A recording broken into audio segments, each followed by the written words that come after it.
There's a lab in the Upside Down. They're restarting Papa's program, trying to make new numbers. The military? Okay. So, after we kill Vecna, we destroy this new lab. End the program, like a little side quest. Mike, no, you don't understand. They don't need a lab to make new numbers. Henry's blood. It's in me. I'm not a monster. I know that now. But with me, with my blood, they can make more monsters. They can make more Henrys. The military will always be looking for you. We've always known that, which is why we aren't staying in Hawkins. When this is all over, we're leaving. Escaping to some far-off land, remember? Somewhere where they can't find us. Somewhere where there's at least one waterfall. Mike, this isn't like one of your campaigns. You don't get to write the ending.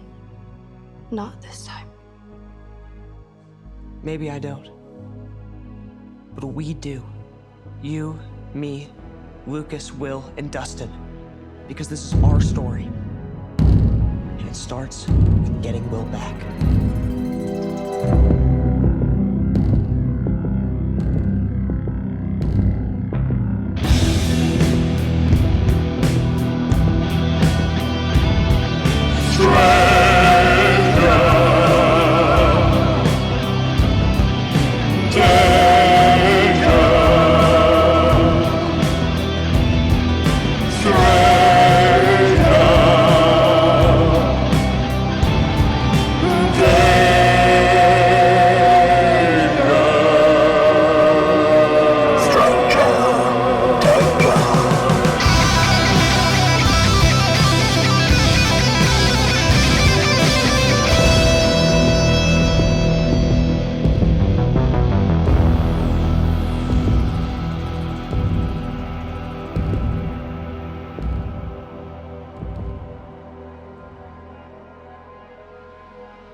Greetings, stranger friends, and welcome back to Stranger Danger, where today we will be talking about Stranger Things 5, Chapter 6, Escape from Camazotz.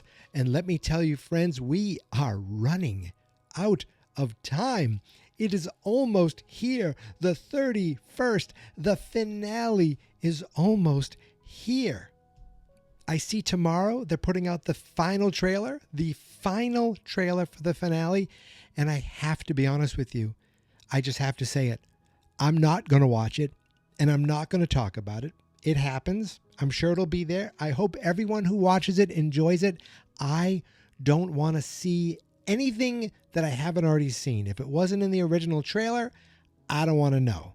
I am keeping my eyes shut, my ears shut, and anything else that could, even if like a nose, I don't even want to smell anything that has to do with the finale until it gets here. Here's what happens on the 31st. On the 31st, I believe my wife and I are going to go, we're going to go spend some time shopping. We're going to go out to lunch. We're going to hit a few shops again. Then we're going to get Chinese food with my parents. Then I'm going to be like, hi, family time, spend some time with my wife and my dog. Then at 8 o'clock, I'm going to be like, goodbye, everyone. See you in 2026. Though I will wake up my wife at 11:30, probably 11:50, because she'll be out sleeping. I'll be hopped up, running around like a crazy person after that finale. And then we will watch the ball drop. And then I will probably start thinking about this episode, the finale episode, and podcasting about it. But when I say, friends, that we are so close to the end, that I don't want to waste any more of your time. I thank everybody who sent in comments. Noah, Fizza, Jess, I saw your comments. I appreciate it. I will eventually talk about them, but not right now. No. Right now, without any further ado, without any more time wasted, even while I'm explaining it and talking about not wasting time, I'm wasting time. Let's jump into it right now as we go. Oh, there goes the voice. There's no turning back now as we jump into Chapter 6, Escape from Camazotz.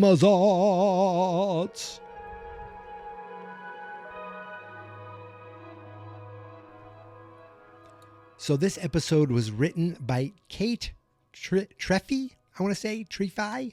Treffry. That second R is throwing me off. Treffry.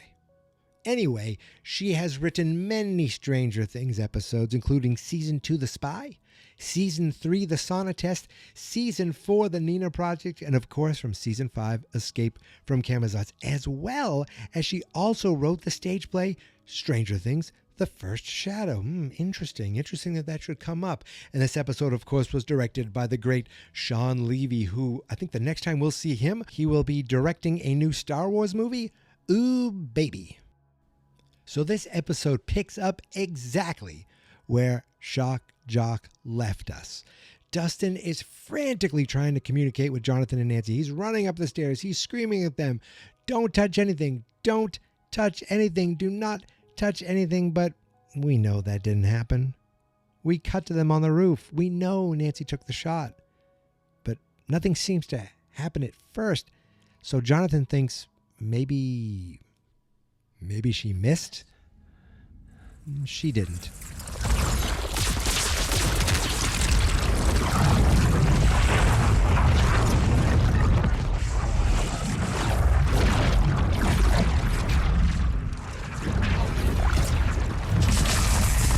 Maybe we should,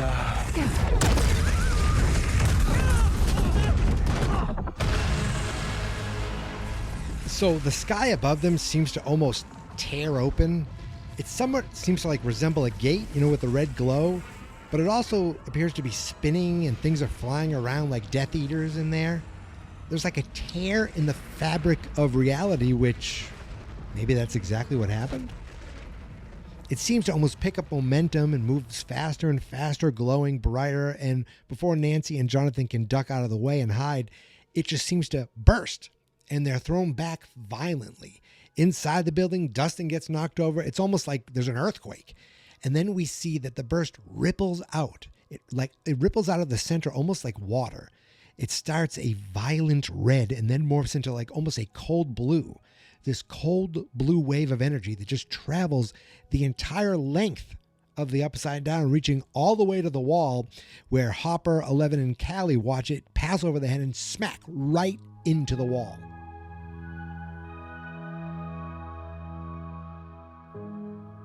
We go straight from there to Mr. Clark's house. Someone is frantically knocking on his front door and ringing his doorbell. He's woken up and he goes to open the door to find Erica and some guy.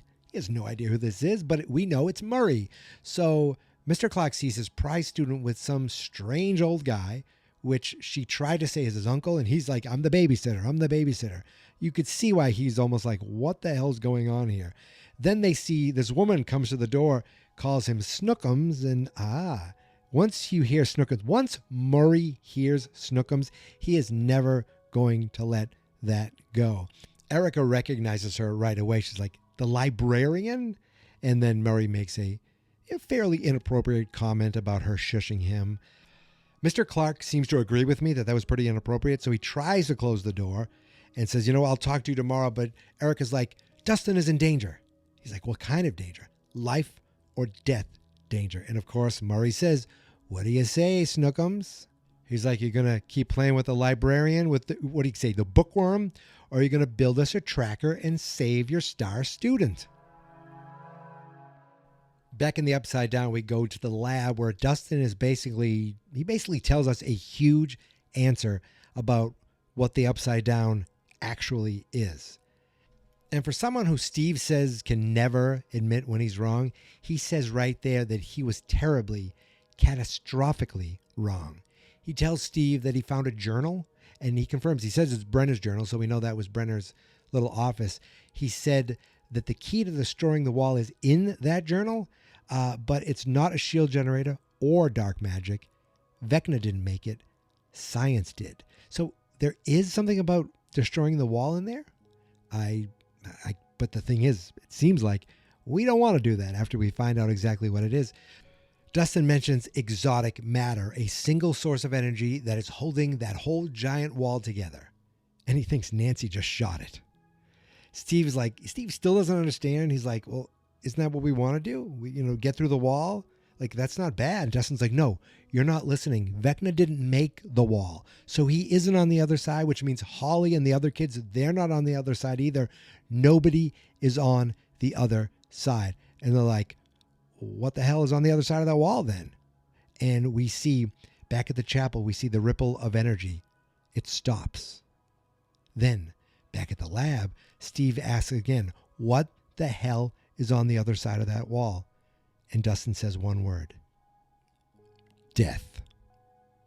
We then see the beamer, Steve's precious beamer. It starts to shake in the wall. We're now out by the chapel, and it gets sucked out into nothing. It seems like now that there's this giant vacuum effect, a vacuum that is sucking almost everything in, but it doesn't seem quite strong enough to actually pull like Hopper, Elle, and Kaylee off their feet.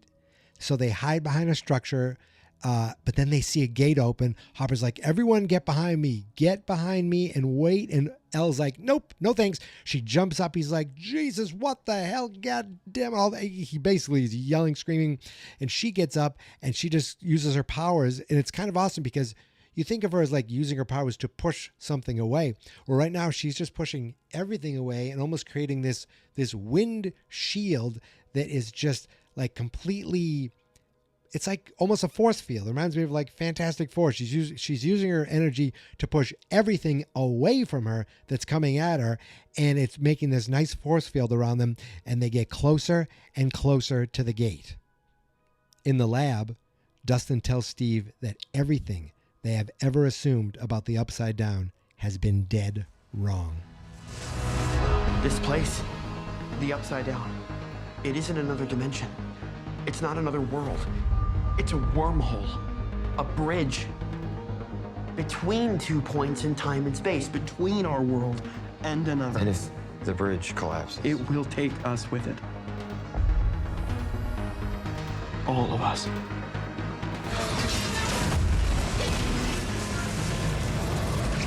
And then we see the other side of the wall.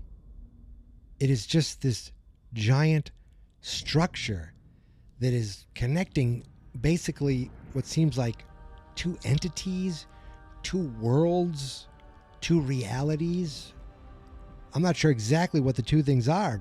I think Dustin said two worlds, but that's insane. It kind of resembles a mushroom cloud for like a nuke, but only that the mushroom is on the top and the bottom, both sides, which is crazy trippy. We move back and we see the massiveness of everything. It is humongous. And you can even see like towards the top, you see the red lightning going off. And then we see a BMW float by past us into the vast nothingness of oblivion as we get the opening credits.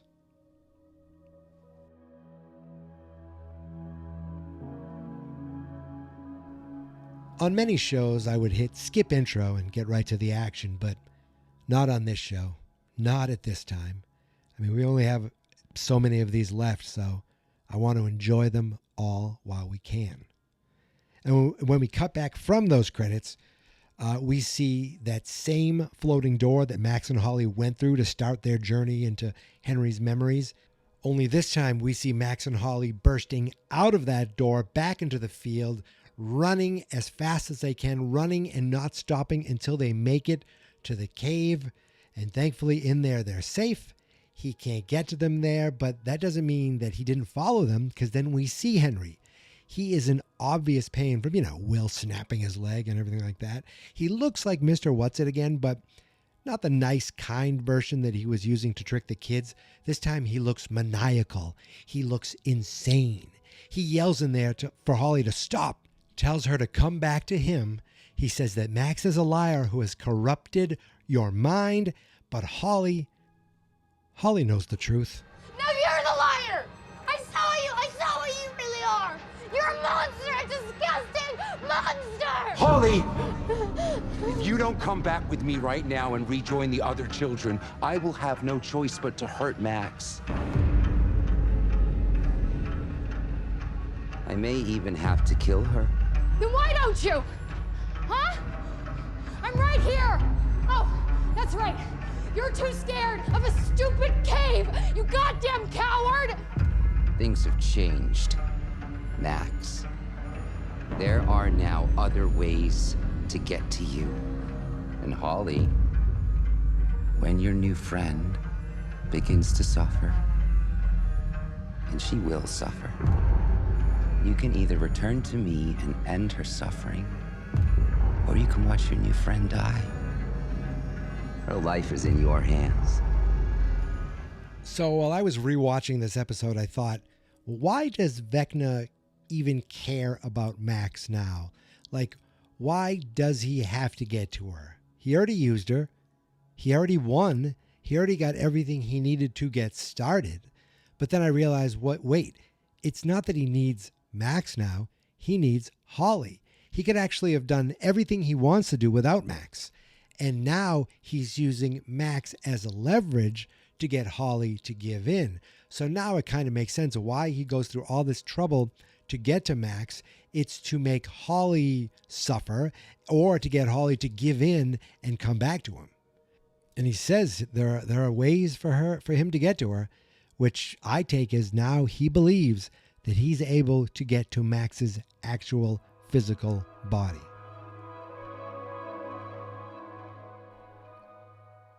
The screen goes black and we see the title card, November 6th, the day it all started, the day it all ends.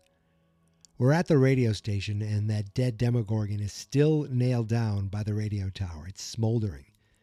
Inside, we see Will is still unconscious, but his eyes, they're racing back and forth.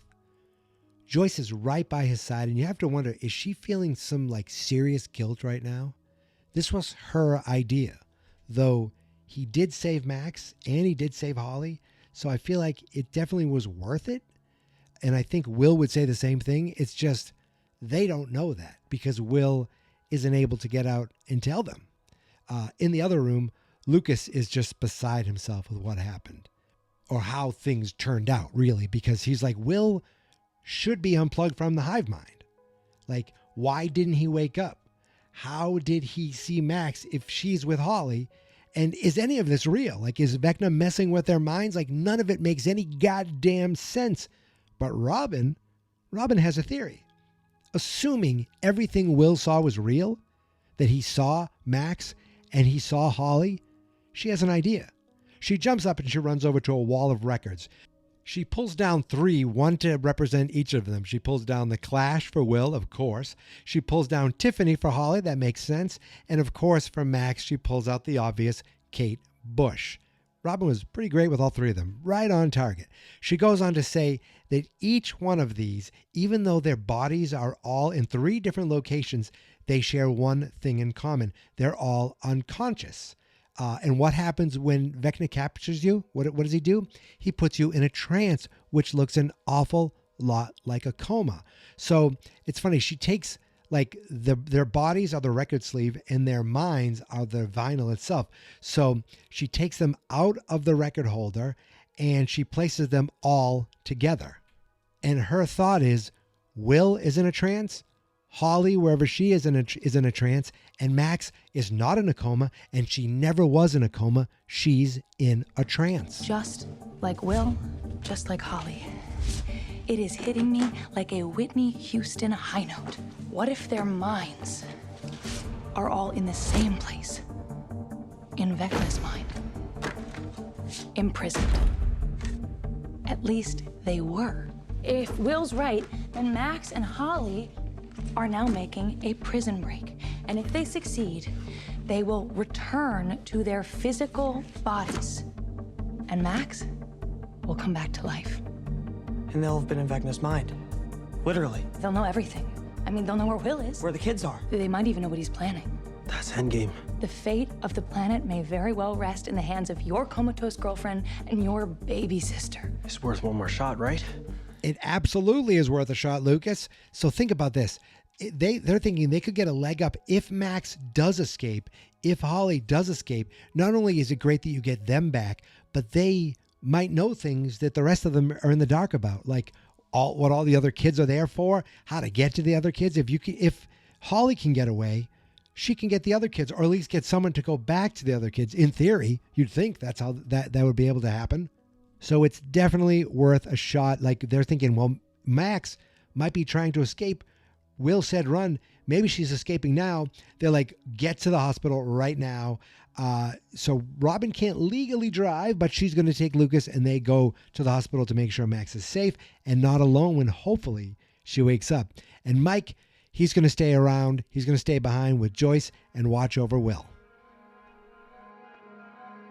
And speaking of Will, we travel next into his mind, which then we see is actually trapped in Vecna's mind. But he's not in any sunny field with the rest of the Camazotz tots. No. He wakes up in the Hawkins Public Library. Really kind of a great place to spend a day in any normal circumstance. But for Will, this is exactly where Vecna originally had him in prison. So he must be looking around like, oh my God, it's happened again. And this time, Henry approaches. But he quickly gives up the facade and shows his true form. He asks Will if he remembers, and I love that he calls him William. Does it bring back memories? But I love that Will does not give in. Never during this interaction does he cower to Vecna. He's like, Max and Holly, they got away, didn't they? Did the leg slow you down? Like he's almost taunting him. I love that. And Vecna's like, oh, you think you are clever, don't you? But remember, I'm the one who invited you in. You were my vessel, my spy, my builder. And at that, Will's like, what? Builder? How do you think the tunnels came to be, William? You built them each and every night you slept.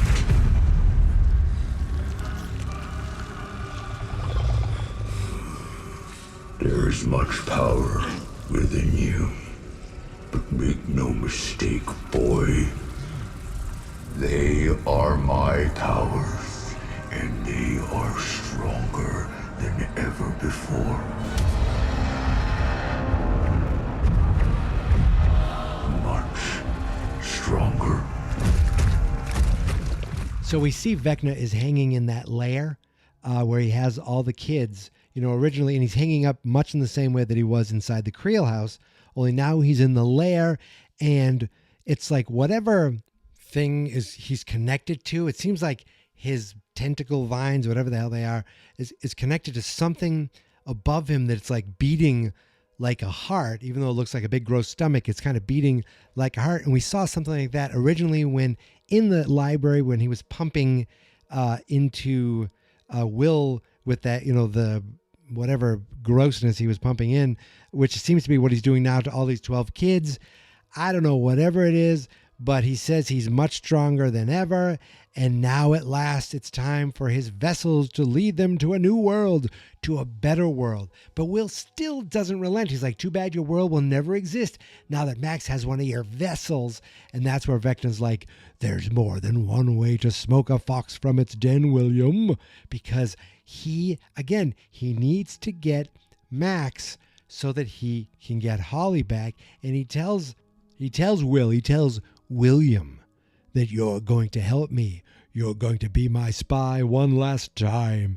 You're going to be my spy one last time. And Will's like, no, never. But Vecna didn't ask like, hey, could you spy for me? Just like before, he's just going to force the issue. And he says, the more you resist, the more you will hurt. And he does his big stupid claw thing over Will's face, and Will starts screaming, and like his eyes start bleeding, and he's screaming as we fade away. But that was another pretty big reveal. Those tunnels all the way from season 2. Somehow Will constructed all of them telepathically when he was asleep. And I'm wondering, like, was that built telepathically, or Is he like tapping into the hive mind to direct the demogorgons or the tentacles or the demodogs to actually do the physical building? I don't know like exactly how that worked, but I love that we're getting all these big reveals in this episode alone. And now he says he's going to use Will to spy one last time. And of course, that refers all the way back to season 2, episode 6, The Spy. So it seems like Vecna will use Will to get to Max to get to Holly.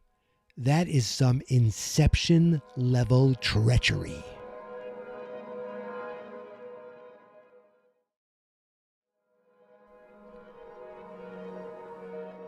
Back in Camazotz, Holly is still looking through the telescope, and again, she sees that the lens cap is on with that weird shape cutting through it. They keep showing that to us, so they're making sure that we do see it, that we do notice it. Max kind of snaps at her. It's like, what are you looking at that for? Like, Henry is full of it when he says there are other ways to get to me. She thinks that they should just hang out in the caves and wait to be rescued by 11. Max thinks that it was 11 speaking through Vecna, and I mean, that does make total sense. Like, why would she suspect that anyone else would have that ability? 11's the one who came into her mind, when she piggybacked through a frozen pizza dough freezer, right? So why wouldn't it be her again? But Holly's antsy. Like, she wants to try to figure things out. Max pleads with her to stop pacing because she's totally reminding her of her brother.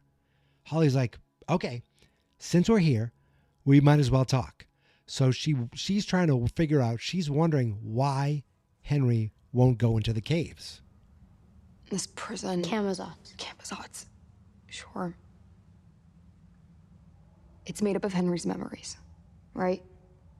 Including this cave.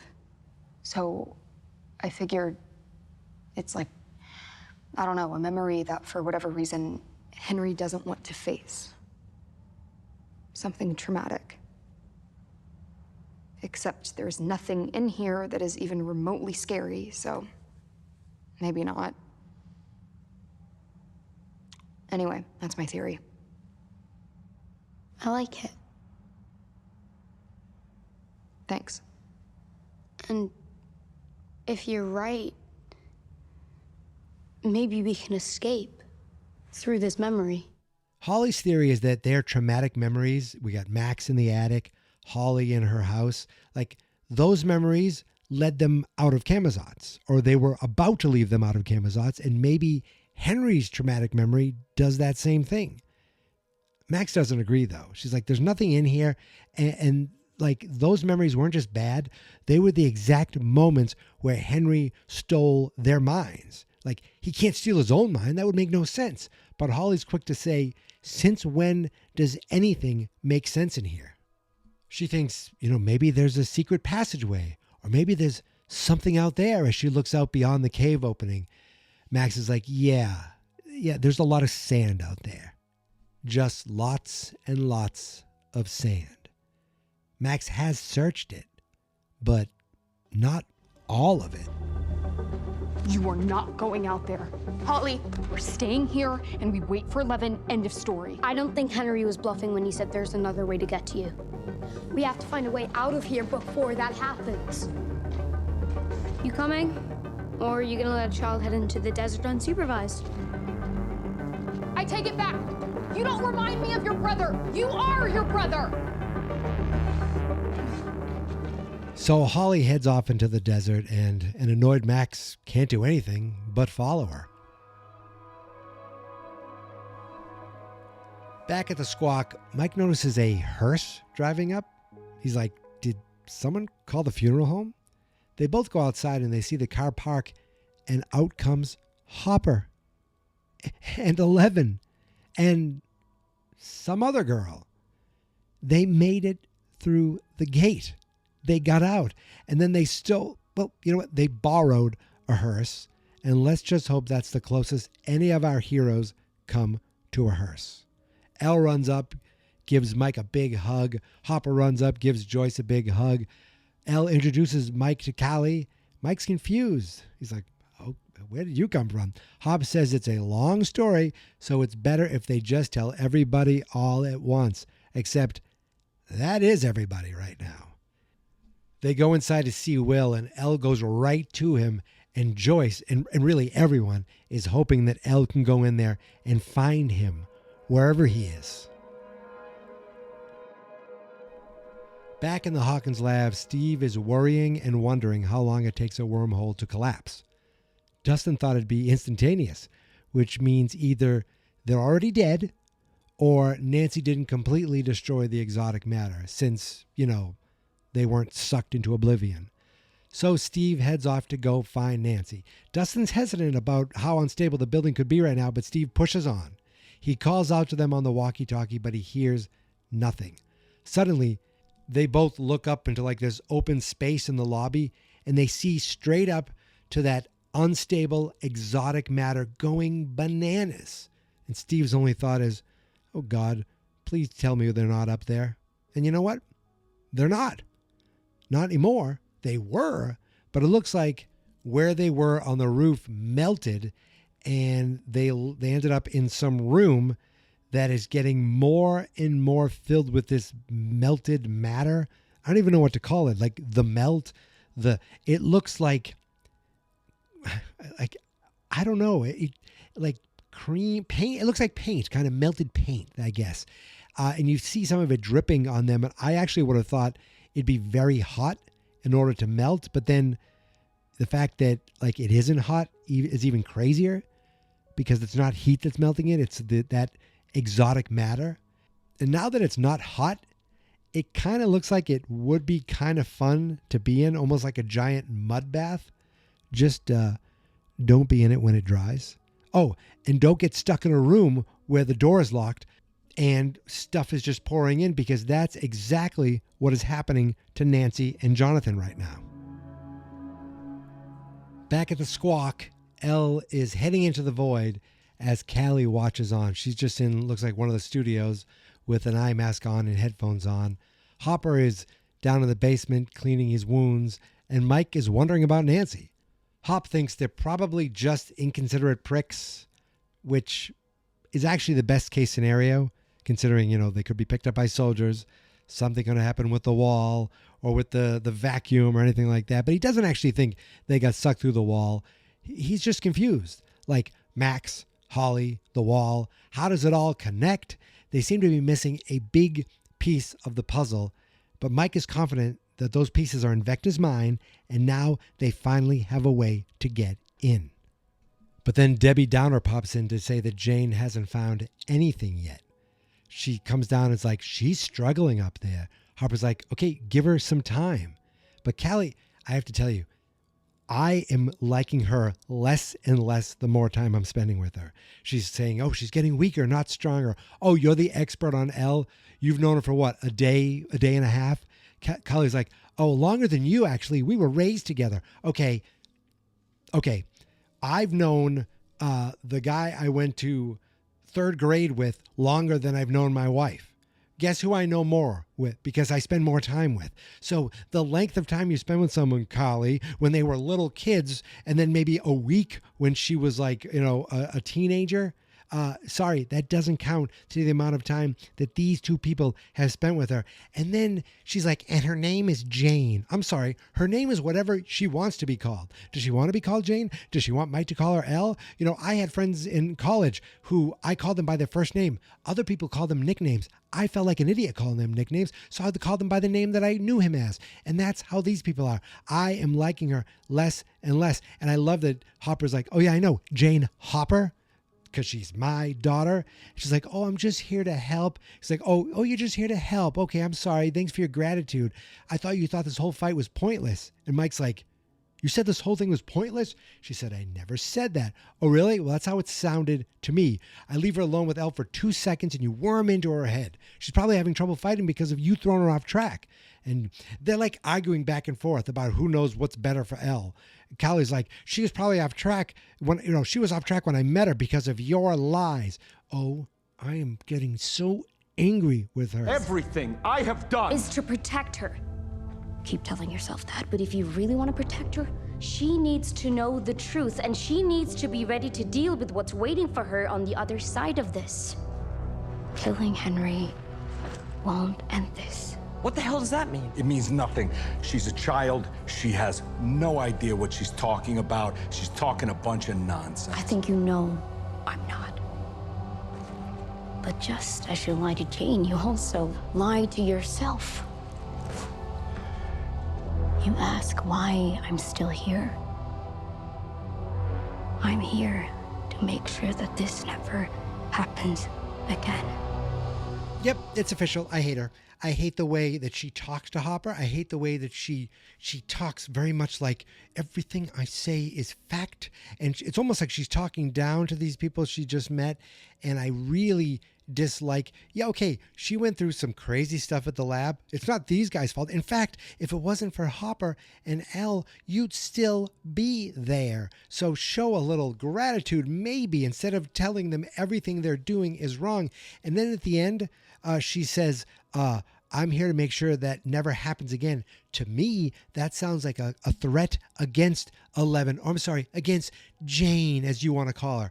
Oh, this makes me so mad. The first time I watched it, it annoyed me. The second time that I watched it, it annoyed me. Now I'm listening to it again and I'm like, oh my God, I'm getting enraged. I'm getting enraged in my chair.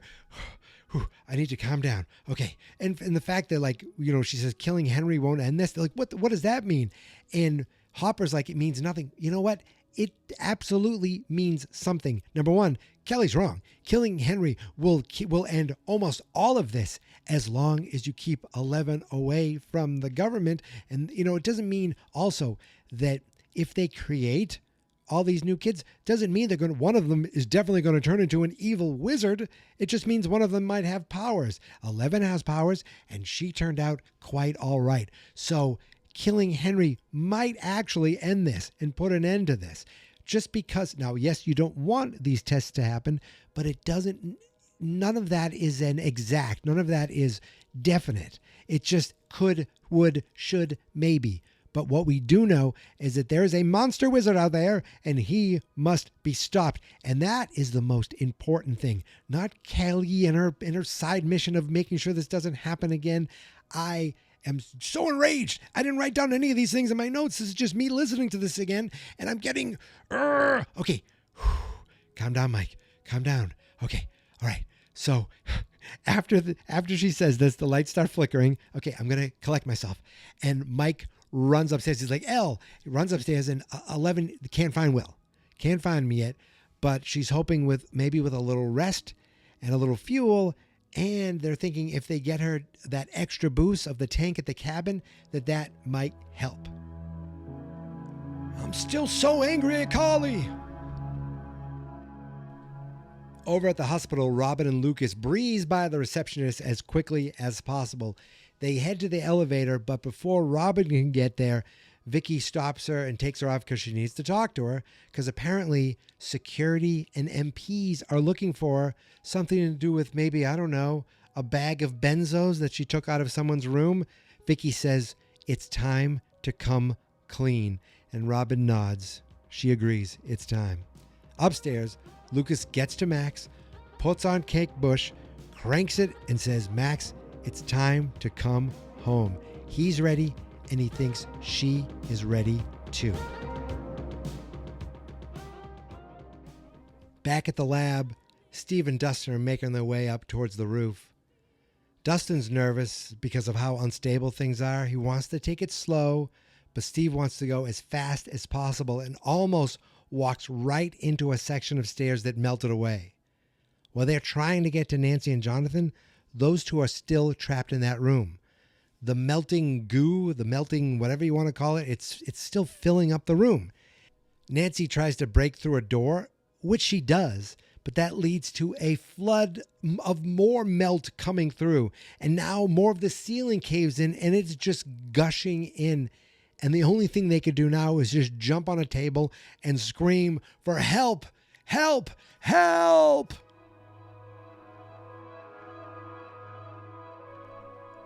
Over at Hop and 11's cabin, yes, that's her name. That's what I'm calling her, 11. They're getting the tank ready for Elle to go into the void. Harper goes in to check on Joyce and to let her know that they're almost ready. and that El's going to fix this. He's going to fix this. They brought Will there too. He's in a bed now. And we do now see that Joyce is actually feeling a lot of guilt for what happened to Will.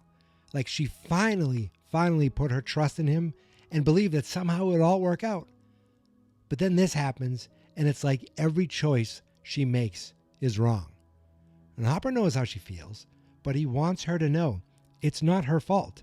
Okay, part of being a parent is that you'll always have this constant reminder your whole life that every choice you've ever made has been wrong. He tells her it's not on her. It's not. Back in the main room, we see Mike is mixing the salt water in the tank, getting it ready. And Elle comes in, and I guess what's a new wetsuit that Murray got her. It's like, oh, Santa comes through again. You can see that Mike's just kind of making small talk, but he really wanted to ask her about, like, what Kylie said about this not being over, even if they kill Henry. And at first, 11 tries to downplay it. She's like, it doesn't matter. But Mike persists. He's like, let me decide, okay? Friends don't lie or avoid. That's a cheat. So 11 finally does tell him, and that's the clip I played at the beginning of the episode where she said, you know, there's a lab in the Upside Down. They're restarting the program, trying to make new numbers. He's like, okay, so we kill Vecna, we destroy the lab, end of program, like a side quest. She's like, no, you don't understand, okay? They don't need a lab. They just need Henry's blood. It's in her. She realizes she's not a monster. She knows that now. But with her, they could make more monsters. They could make more Henrys. Again, could. Okay, it's all could. But right now you have a monster. That's the main focus. Even Mike's like, there's always going to be military, looking for you. We know that. That's why we have to leave Hawkins. Remember, when this is all over, we're escaping off to some far land, somewhere that they can't find us, somewhere where there is at least one waterfall. And 11 says, Mike, don't go chasing waterfalls. Okay, she didn't say that. She says, this isn't like one of your campaigns. You don't get to write the ending. Not this time. That's a clip right out of the trailer. But I love that Mike's like, well, maybe I don't, but we do. You, me, Lucas, Will, and Dustin, and Max. You left out Max, but that's okay because that's the original kids. 11 and these 4 kids are the original. And he says, this is our story. You're damn right it is. And it starts with getting Will back. I love that. I love it. And I love that Mike is not giving up. He's not relenting. He's not giving in. And he's not holding out hope for a happy ending. Remember, Mike is the heart. So they made a point to show that Kylie was listening in on this the whole time. And maybe she's wondering, how would Elle discuss the situation, or would she even say anything? Again, I don't trust her at all. And I do get where Elle is coming from, but Mike and the others are a part of this. And they do have a say in the writing of this ending. And there is a real part of me that believes that we're going to see a waterfall when all is said and done. We return to Will, who is still trapped, but he has these quick visions of the hospital. And now he knows who's in danger, and he says one name, Max. And speaking of Max, she and Holly are walking along when Holly takes out her telescope again, and Max comments, you really don't need that because we're right by my cave. Holly's like, I know. But she told her to look through herself with the lens cap on. Now we see that cutout in the lens cap that we've seen all the way back when Holly was in Camazotz for the first time looking at the telescope. We see that cutout is in the exact shape of the cave. So Holly thinks it's a map. Even though they don't see anything, around that seems like it would be helpful, Holly still keeps moving around until the cutout of the cap lines up perfectly with the cave. Whoa! Hold on!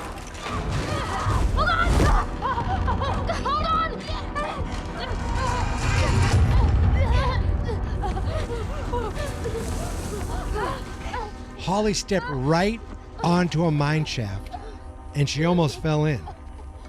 And now we see there's a ladder leading down to something. That marks the spot.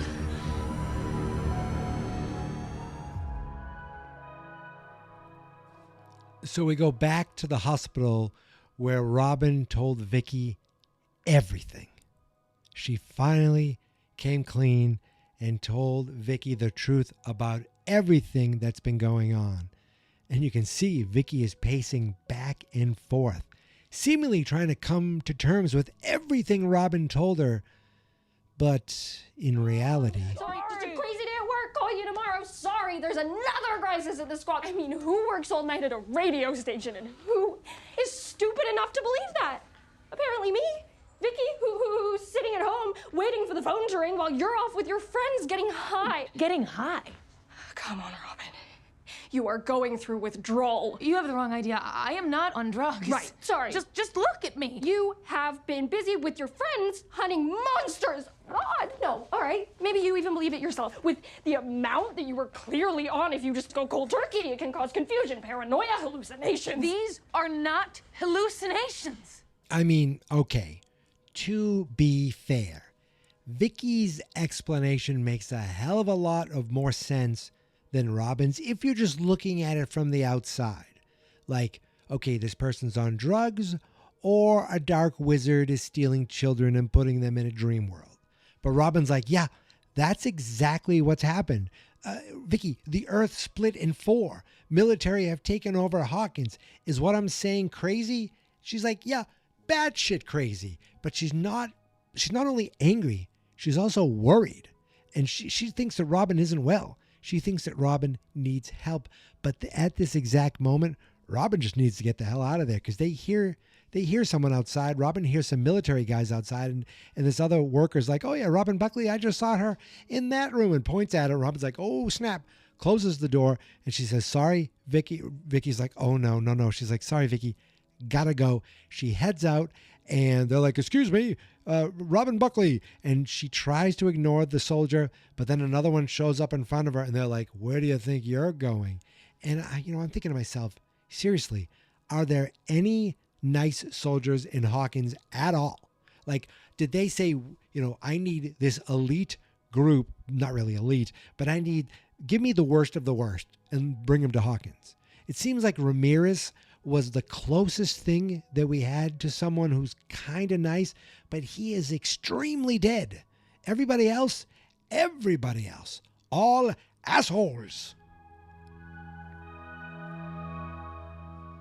Back at the lab, Jonathan and Nancy are stuck. They're stuck. There's nothing they can do except scream for Dustin, scream for Steve, scream for help, scream anything. And Dustin and Steve, they're trying to get to them. So, that those stairs that melted through, Steve goes to grab a ladder. And at first I'm thinking, oh, good, he can put a ladder down into the room and get them. But I forgot, oh, wait, he hasn't gotten to them yet. So his plan is to put a ladder over the gap in the steps, that gap that just melted away so he can climb over them. He puts the ladder in. It seems pretty secure, and he's about to do it. But thankfully, Dustin stops him. What the hell are you doing? That's never going to work. Stop. Steve, stop. I'm serious. It's not safe. You're going to fall. It's unstable. I got it already, okay? Please. No, don't. Stop being an asshole. I'm not being an asshole. I'm trying to get to them, You're man. always trying to get yourself killed, and I can't let it happen again. Stop being so selfish, please. If you go on there, you're going to die, and I can't deal with it again. You can't die because I can't deal with it again. Don't let it happen again. Please. Please don't let it happen again. Not you. I'm sorry. No.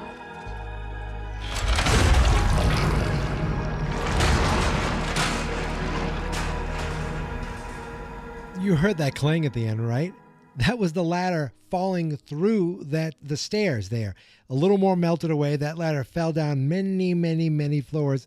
Yes, thank God Dustin stopped Steve. He just saved his life. And in doing so, he apologized for his attitude. And in doing so, you could see their relationship is bigger than just any one fight. And you could just see they're going to be okay. I loved that because it kind of brought them back together, back on track. And It also it washed away the fight. It kind of washed away the attitude that I think the fight might have washed away the attitude too. But I think with everything going on and then this moment, it just solidified them that they're okay. You know, they're on good terms again, and they truly do love each other. They really are like best friends. And the only problem is it doesn't bring them any closer to Jonathan and Nancy, who are still stuck on that table, still screaming for help. And they're screaming for help that may not be coming. That table they were standing on, it's starting to sink now. And it's definitely unstable. So they sit down so they can spread out their weight. And, you know, it seems like they're starting to think that they may be running out of time. Like, maybe they heard them, but if they didn't, this may be their last moments together. Their last moments alive.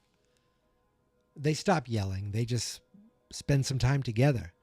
And they talked earlier about being honest with each other. It feels like now they just decided that's what they're going to be. And Nancy goes first. She's like, I hate the Clash. He's like, what? I hate the Clash. She says, every time you put them on, I just disassociate from reality. He says, I hate reading your articles. She's like, what? It's like, you don't want my thoughts. You just want me to tell you how great they are. She's like, yeah, that's because they are great. And I like she says that not in a cocky way, almost like laughing. And it's cute the way they're doing this. He's like, yeah, most of the time. She's like, most? Okay.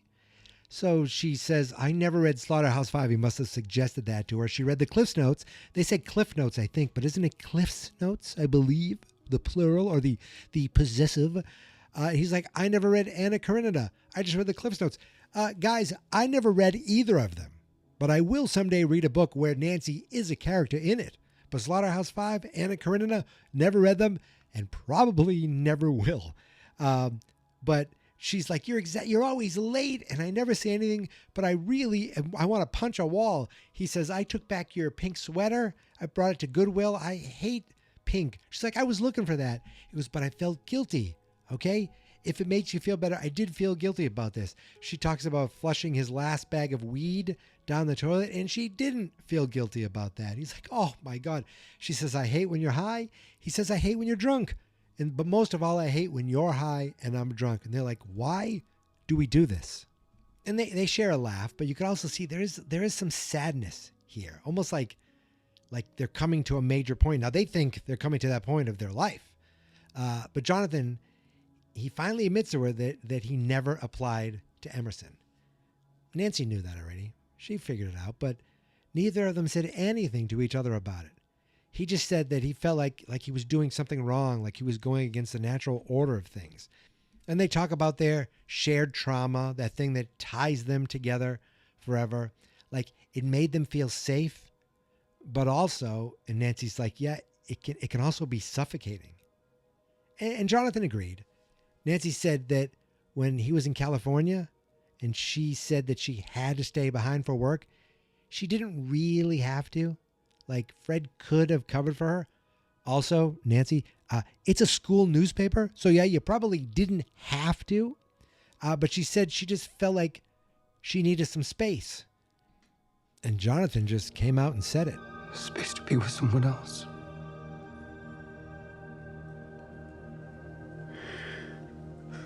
Steve's a good guy. He makes me laugh. And he has better hair than you, like way better. But no, it was never like that with him.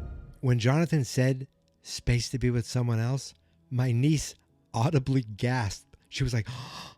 And when Nancy said Steve's a good guy, I almost did too. But you heard her. She said it's not like that with him. It never was. They're just different people. She told Jonathan about Steve's dream of having 6 kids, 6 little nuggets. You know, I thought about that for a second. Steve wants 6 kids. He already has them. Their name are Mike, Dustin, Lucas, Will, 11, and Max. So now he just needs an RV and a waterfall. Oh, we can dream. But her point is, Steve knows what he wants, and that's great. But Nancy, she doesn't.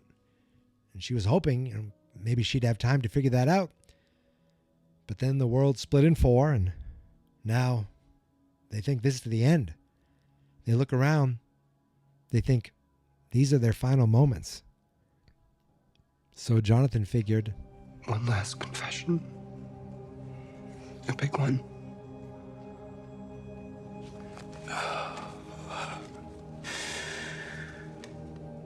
John Coltrane. I figure that I've screwed up enough with you. It'd be nice to get something right for once in the end. Here.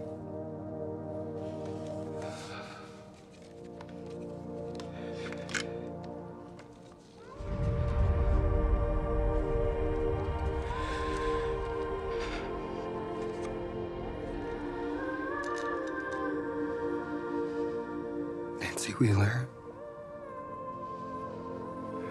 will you not marry me?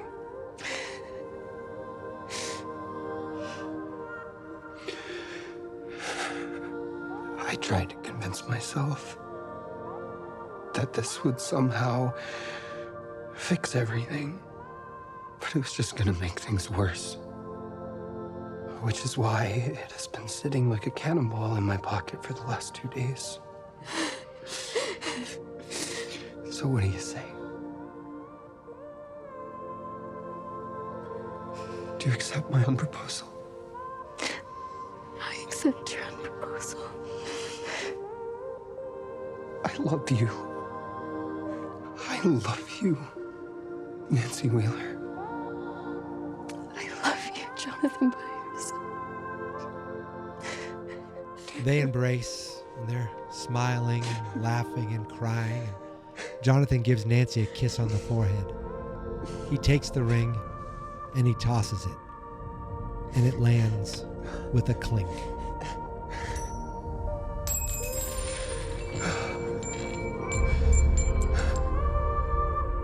Wait, a clink? The melting. It stopped. Everything is dry. Everything is solid. They're alive. They're going to get out of this.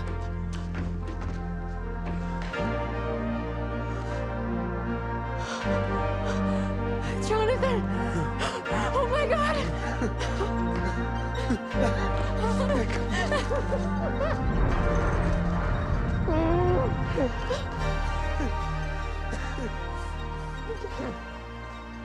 Incredible. The other day I was at my friend's house, and both him and his son, they didn't realize at that moment that Nancy and Jonathan had broken up. The son said that he read in an article explaining later, and he complained that the show wasn't clear about it.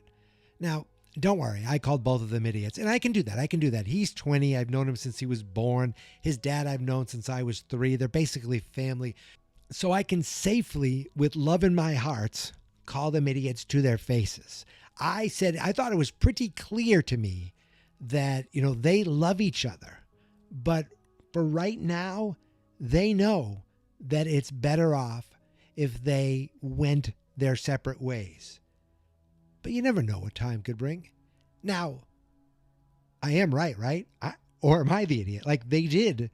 This is them saying, okay, we love each other, but now's not the time. I need my space. Let's not get engaged. Basically they're saying, let's go our own ways, but not in a malicious way. It's almost like they've decided that they're just better off apart right now, right? I think. Okay, I just wanted to make sure that I call my friends idiots on here, even if they're not wrong. If it wasn't clear for other people. And now I'm not saying it was 100% clear. I'm just saying I took it as that they've broken up and they've decided, that they're Dunsky. She doesn't mean she's going to be with Steve. It just means she wants to be on her own, focusing on her own right now. And I hope to God I am right, so that my friend and his son can be continued to be called idiots who I love dearly. And as I said, right now, I think they're broken up, but you just never know. You never know what time could do. You never know what separating for a while could do. You just never know.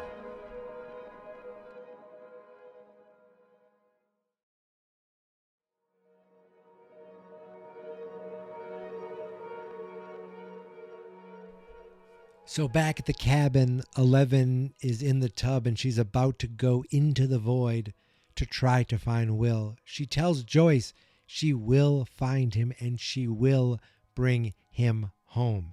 She goes into the void and she approaches Will in bed. So she goes to the version of Will that she can access, which is the one, just the husk, the body lying there in the bed in the cabin. And she asks him to show her where he is. And suddenly on the bed, all the tentacles, all the vines, I still don't know what to call them. I probably get them wrong every time, but they slither all around him, all over his body, all over the bed. And then we zoom in on his face, and now we're transported to where he actually is, or where his mind actually is, in the library. And 11, she just uses her powers to tear him free. She just rips it away, tears him completely free, and he collapses into her arms, but he is still unconscious.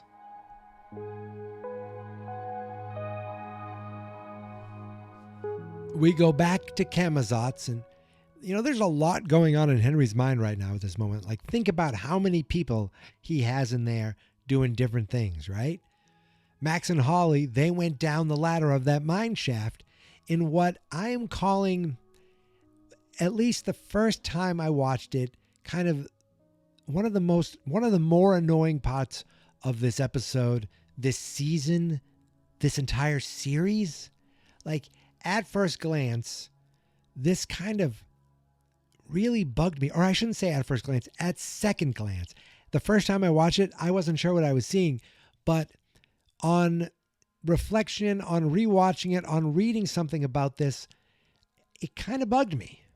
Okay, but I'm not, let's wait on that. I'll get to that. So they get to the bottom of this ladder and they see some blood. They see a pair of glasses on the ground. So they know it's just a memory. They know nothing can hurt them. So they follow the trail of blood and until they see some dude with a briefcase and a gun. Now, this guy is credited as scientist in the IMDb. I wouldn't know that. I don't know what this guy's down there for, but I do know that he's got a briefcase in his hand and a gun. I do recognize the actor. His name is Frederick Kohler. Now, I knew him as a kid actor. He was one of the kids in the movie Mr. Mom from back around this time. This was like 83, maybe like that, something like that. He was also on a TV show called Kate and Allie, which was a sitcom in the 80s. He's a grown man and he's got a gun and he's got a briefcase and he's yelling, "How did you find me?" And he's pointing the gun right at Holly and Max. Holly's like first she thinks that he sees them, but then they realize he's actually looking at someone behind them. And they turn to see a young Henry Creel in his Boy Scout uniform. He's like, "I won't hurt you.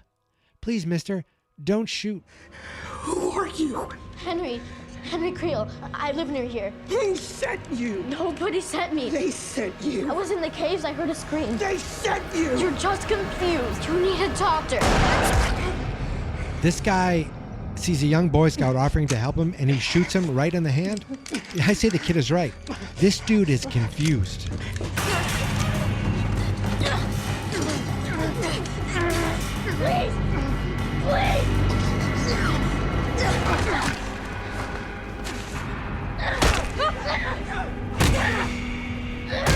So this guy shoots Henry right in the hand, and Henry looks at his hand. He's kind of in shock, and the guy seems to be in shock too. He goes to reload his gun, and the boy runs up, holds down his arm, and he's like, "Please." That was like freaky when he's like, "Please, please." Like, this kid was a really good actor for the moment he was in this.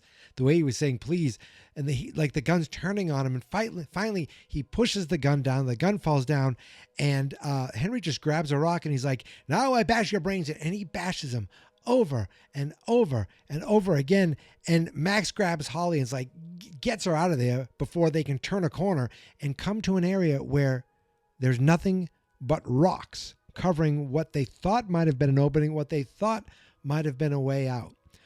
Holly asks, like, why did that man try to hurt Henry? He was only trying to help. Is that what made Henry bad? Like, you can tell, you could see that this was really affecting Holly. And Max is like, I don't know, but it's over now, okay? We have to keep moving. Like, she's not focused on the memory. She's focused on trying to find a way through, trying to find a way out. Holly goes back around the corner and she sees more of the memory. She sees Henry covered in blood, kneeling over this man who is clearly dead. He drops the rock and he seems to be in shock of what he did. Now, Max, again, is busy trying to clear these rocks away from the dead end, and then she hears it. She hears Kate.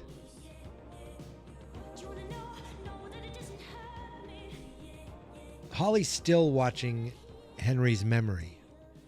Henry is curious to what this guy was trying to protect. He opens the briefcase. He unlocks it. We see it open.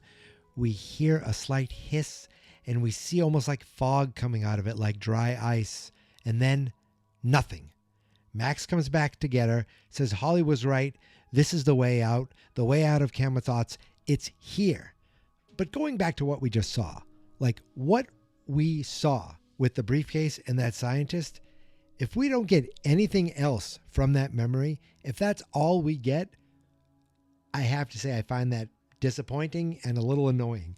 From what I know, this is related directly to The First Shadow, the stage play, which, as I mentioned, was also written by Kate Treffry. Again, I don't know the pronunciation, the writer of this episode. And to have that connection is fine, but if it's just a little like, hey, play fans, see how this connects, and we get no further explanation on that, I don't like that. Like, okay, if it's not all that important, fine. The big memory was Henry killed a man, but he's killed before, killed half his family. Now, that was a little later in life, I guess, right? But what is so terrible about his memory that he won't face? And I read a couple things on that. I was like, should I know this? Do I have to know this? Is there going to be some sort of explanation? Like, I don't even want to say what it is I saw. And you could look it up if you want to. And I don't even know if I'm glad that I saw that. I'm annoyed that I saw an article saying, oh, this was the connection. And I'm almost like, well, now if we do get more explanation, was I spoiled on that? And I guess if we do get a little more information, I take back everything I said.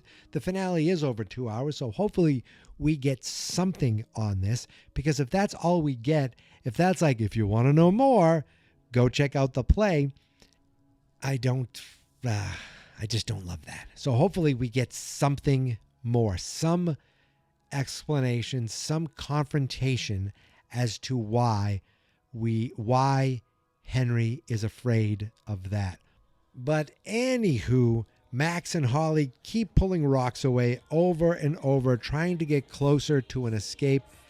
Max can hear Kate. I'm assuming Holly can't, because that's Max's way out. But what will Holly's be? In her hospital room, Lucas is starting to see Max's eyes fluttering and rolling back and forth. Her heart rate shoots up. And then we get a little flashback back to when Vecna said to Will, You are going to spy for me one last time. He mentally tortured Will to find out exactly where he'd been when he visited Max in the hospital, the exact room. And then he said, found you. He gloats. Oh, now back in the present, Will wakes up. Well, okay, not really wakes up. He wakes up from that vision into his mind, still inside Vecna's mind, but he's back where 11 is, and he's freaking out. She's trying to calm him down, trying to say it's okay, trying to say, it's okay, it's okay. We're going to bring you home. It's going to be okay. I tried to stop him, but I couldn't. He saw what? What did he see? He knows where she is now, and he sent them after her.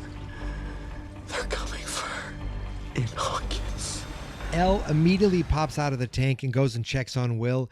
He's awake. She got him out of the trance, and then she tells them all, we have to get to the hospital right now because Vecna is going to kill Max. At that very hospital, the military police are taking Robin away. Vicky is yelling after them that she's in withdrawal and she needs to be in a hospital. And oh, look, she's in a hospital right now. Those asshole MPs are like, this is Hawkins, okay? This isn't our first junkie. Cold. But then the lights start to flicker. And really, Robin is the only one who knows what that means. Well, I say that, but also Karen Wheeler sits up in her bed. And I seem to remember she has some experience with these creatures now. Power outage in the hospital. Can't be good for Granny. Not our problem. You don't understand. We need to evacuate We right don't need now. to do shit. Keep moving, junkie. Yes, I'm not a junkie. And if we don't get everyone out of here right now, we are all going to die. The MPs continue to argue with Robin, who is doing her best to put up a fight. And then Vicky notices something approaching around the corner. It's a demo dog, and it sees them, and the soldiers start shooting at it, so it attacks and kills both of them pretty quickly. And I have to say, not since Brenner in season 1 have I rooted so hard for any sort of Demogorgon. Robin and Vicky both run, but it seems like they're cornered. Until the Demodogs go right past them and right up the stairs. They're not after us. Huh? What? They're not after us. Do you know another way out? The basement. The basement. It leads to staff parking. Yeah. Robin tries to call up to Max's room, but Lucas isn't picking up. What are you doing? Can those things understand English? No. Then this doesn't need to be private. So Vicky turns on the intercom. Lucas, it's Robin. A demo is headed your way. Do you hear me? A demo is headed your way. You need to get Max out of there now. Take the elevator. They're on the stairwell. We'll meet you in the basement. The lights start flickering in Max's hospital room, but she's still not awake. We see the Demodogs are now marching down the hall. They barge into the room only to find it empty. And then we see Lucas running down the hall with the radio in his hand and Max in his arms. Karen decides at this point it's a good time to check herself out of the hospital, and she yanks out her IV. Back upstairs, Lucas finally gets to the elevator, gets it to open, only to see the Demodogs charging straight for them. And is there anything slower than an elevator door when you're in a hurry? The lead Demodog leaps right at them, and Lucas karate kids its ass back out through the door just as the elevator closes. He got away from them and he's heading down to the basement.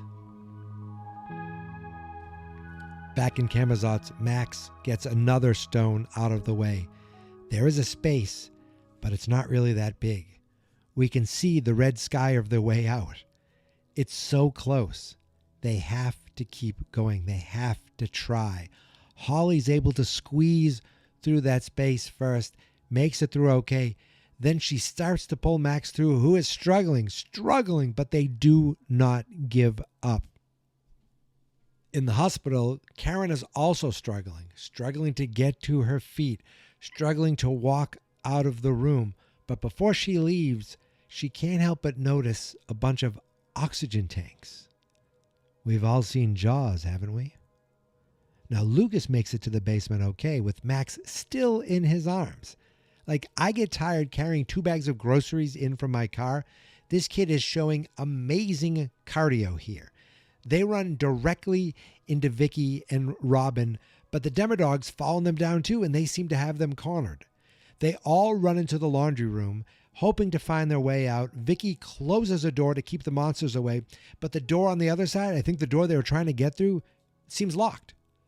And the door that Vicky closed doesn't seem like it's going to hold up all that much longer. This was a great shot.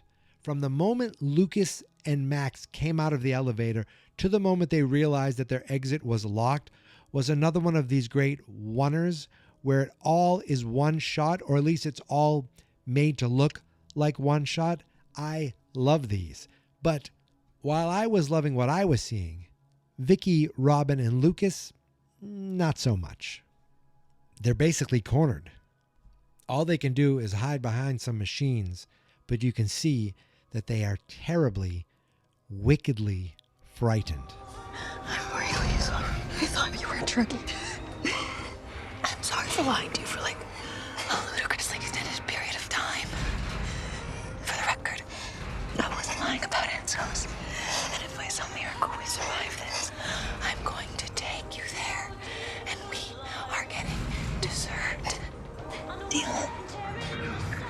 I love that Vicky realizes that Robin was telling the truth, even though she was lying about it for a long time. She was telling the truth, and she's not a junkie. The demos break down the door, and Robin can't help but notice that that radio playing Kate Bush is a dead giveaway to where they are. We have to turn it off. We can't. Max is coming back. We have to. She's coming back. It might be harder to understand them when they're whispering and you can't see their lips moving, but Robin's like, we have to turn it down. And Lucas is like, we can't. She's coming back. She's coming back. And then we see back in Camazotz that Holly helped Max get through the rubble. They are now so close to escaping. You ready to go home, tourist? They've made it through the mine shaft. They've made it through Henry's deepest, darkest, and scariest memory. And now they start walking towards their freedom.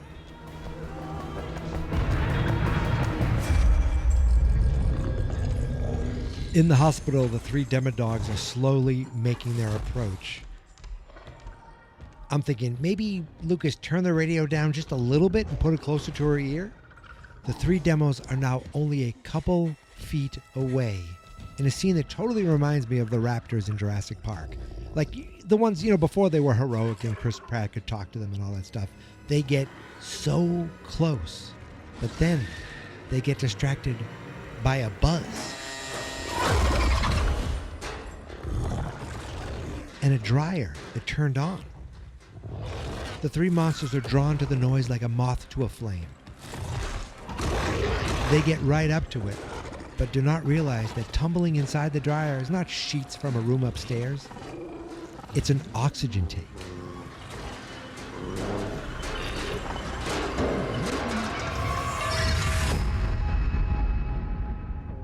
We get a like a curious dog, and then boom. Bada, bada, boom. Dead demo dogs everywhere.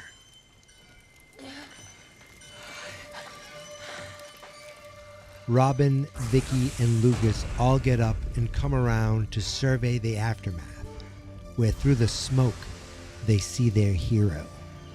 They see their savior. They see a pissed off, determined mother. They see Karen Mother Wheeler. I'm sorry.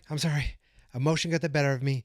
That's how I felt when I first saw it. That's how I felt when I watched it again and took notes. That's exactly what I wrote. I didn't write beep. I didn't write fudge. I said it. I recorded it. I felt it, and I meant it. But for the safety of your ears, I added that little beep in there just because I couldn't think of anything else to say. I mean, I probably could have said anything else, but it wouldn't have felt the same as it felt when I wrote those words and when I said those words. And I still mean it. And I think it deserves it. So that's why I said it.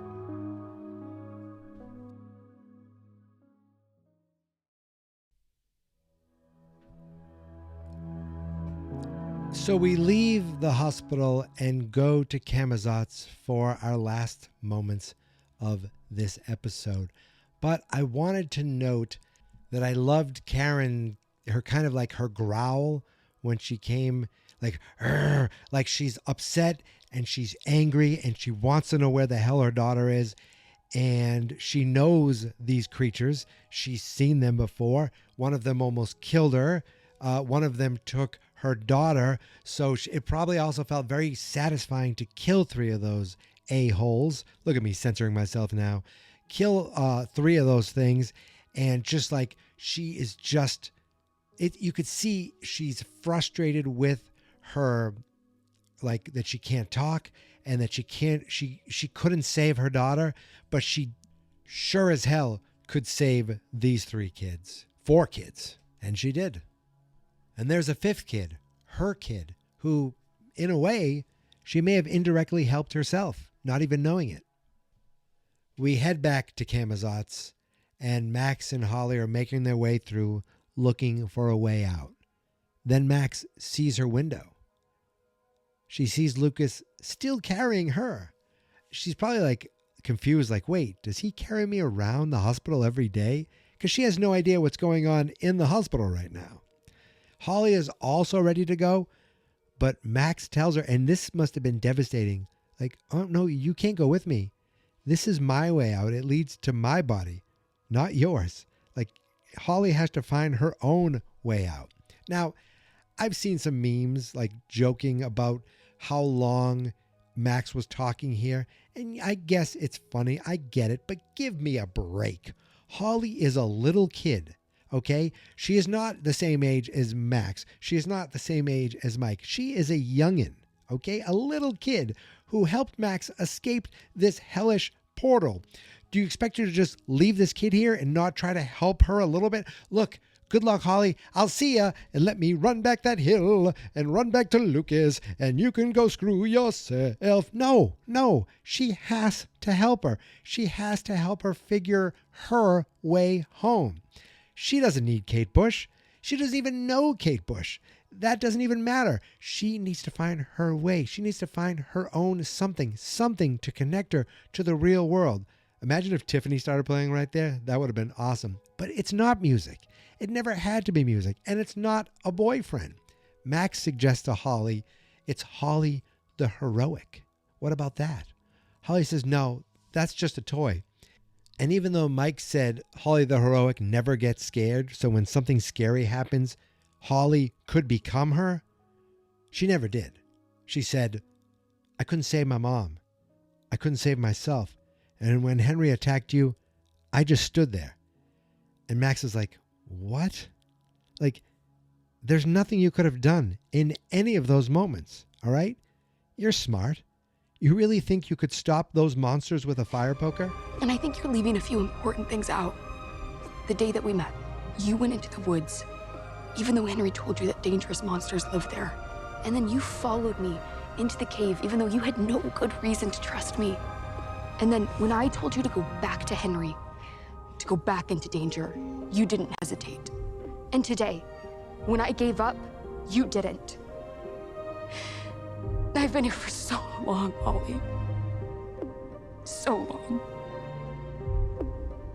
And I can never make it out. But you found a way through Camazotz. Because of you, I get to see my friends. I get to see Lucas. You saved me, Holly Wheeler. You saved me. So you see, Holly the Heroic is not just a toy. She's you, Holly. She's you.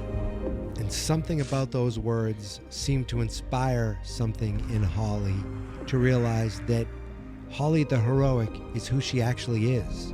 That is her connection back to the real world. And with that belief, a window opened back to Holly in the real world, in Vecna's lair. How did you know that would work? I didn't. You still have a long journey ahead. I don't know where you're gonna wake up, but I figure Vecna's holding you in the Upside Down. But remember, the Upside Down, it's just like Hawkins. So find your way back to your house and hide there. We will come and find you, okay?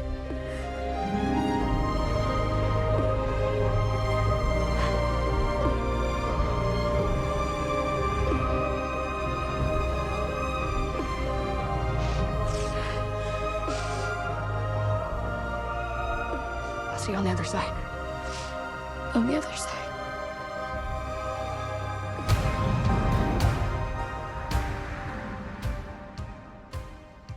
They separate, and both slowly head towards their windows, their exits.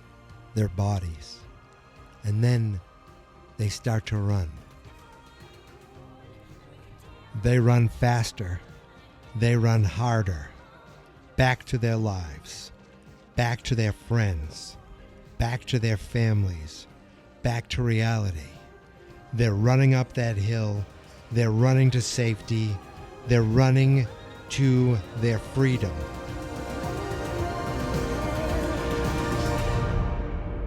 And then we fade to black.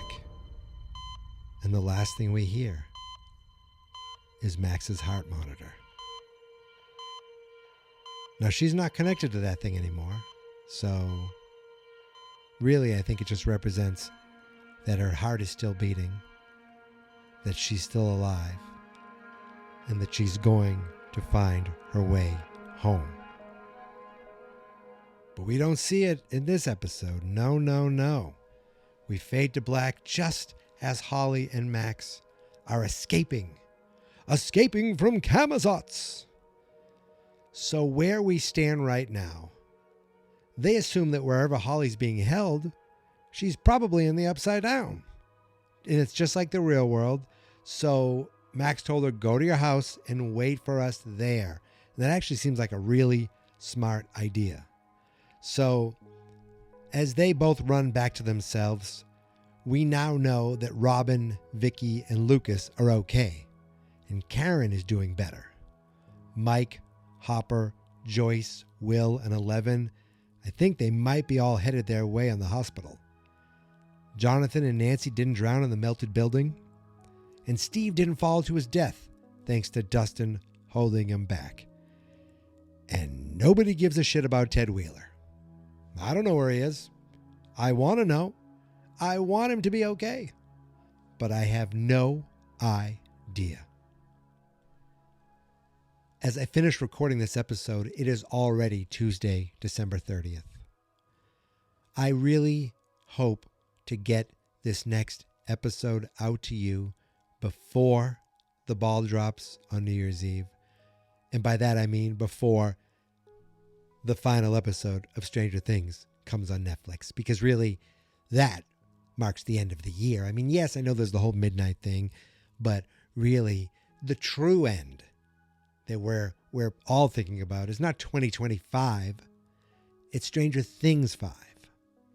So my hope is I'm going to be up again doing this late for you guys tomorrow night and get another episode out to you as soon as possible. But until then, I want to thank everybody again for sending in comments. I will get to them. It might not be until the finale, but we can go through everything then, and some of the stuff will be old news by then, and some of it will be old theories by then. But who knows? Maybe I'll get to it sooner. But I do want to let you know that I do see it, and I do appreciate it. And I like seeing people having conversations with each other in there. So that's kind of cool too. I can just sit back and say, hey, let the Stranger Things talk about things. That is fun. I enjoy seeing that. So thank you for doing that.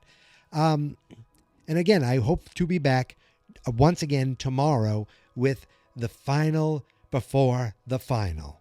But until then, you can follow me on all the socials at Geek Mentality, except TikTok, which is Geek Mentality Mike. The Facebook page we have is Fans Not Experts. The YouTube channel is Fans Not Experts. Now, none of Stranger Things 5 is up on Fans Not Experts' YouTube channel yet, but it all will be released soon.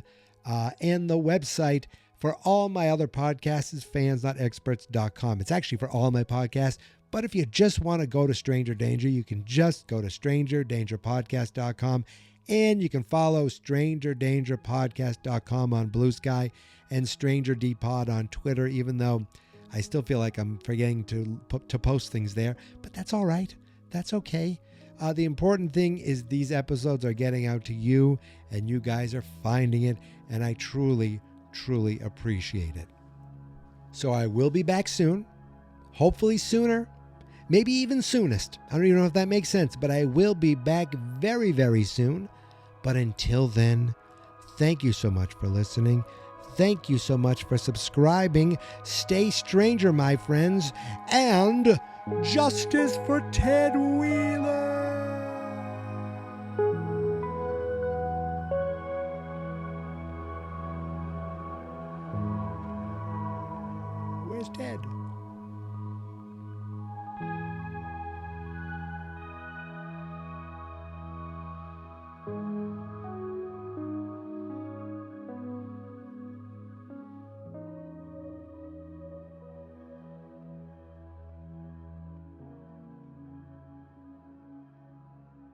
Fans not experts.